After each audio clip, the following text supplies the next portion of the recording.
Video is to hopefully galvanize you to launch that business that you've been thinking about for a while but haven't taken the plunge.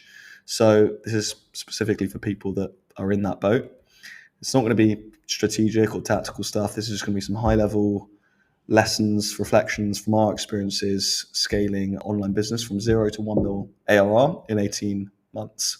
I haven't really prepared anything. This could be a little unstructured. Let's see how it goes.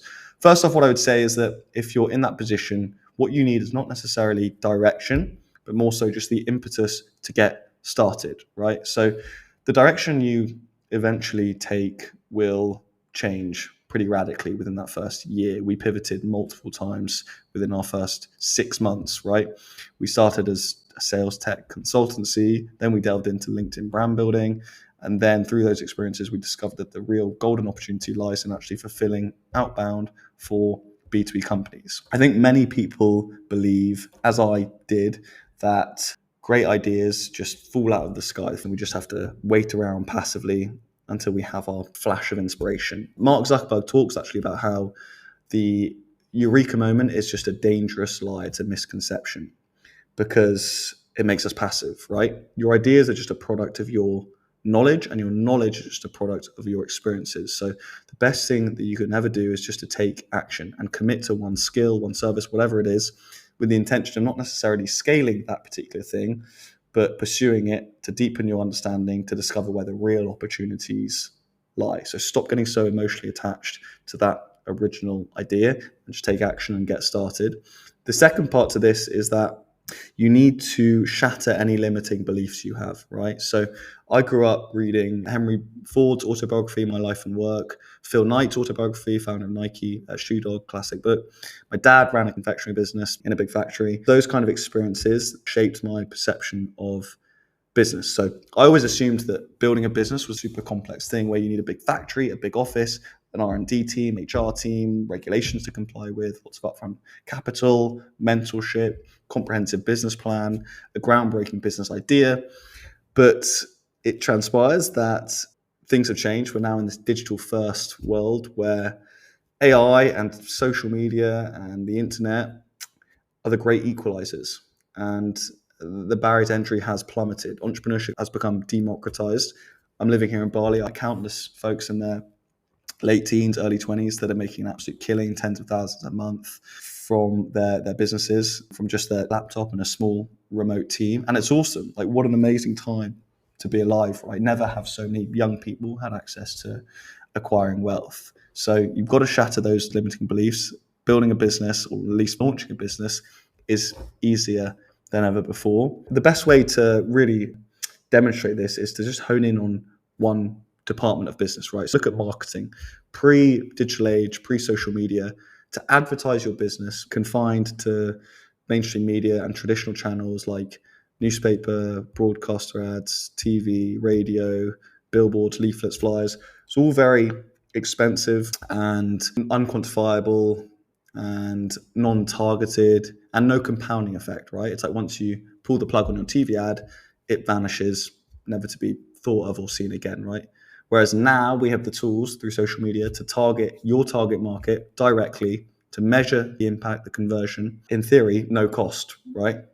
Unless you do ads, of course. And you can leverage that compounding effect where every single piece of content just builds on the last. So that is indicative of how business from a practical standpoint and a cost standpoint is much easier than ever before. One mindset shift that's really propelled us on a whole new trajectory is embodying that idea that perfection is the enemy of progress. And it's a cliche, but it's so true. It's so easy to fall into that trap of pursuing perfection, especially when you're early stage and you're going through that transition of exposing yourself to the wider world. Naturally, you're mindful of people's perception of you and you want to come across as legit and credible.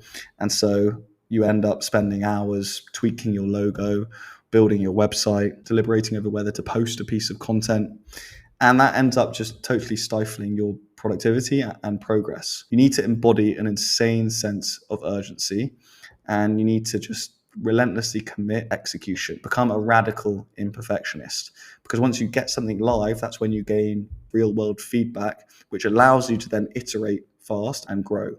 So you've got to be fearless and you've got to go all out.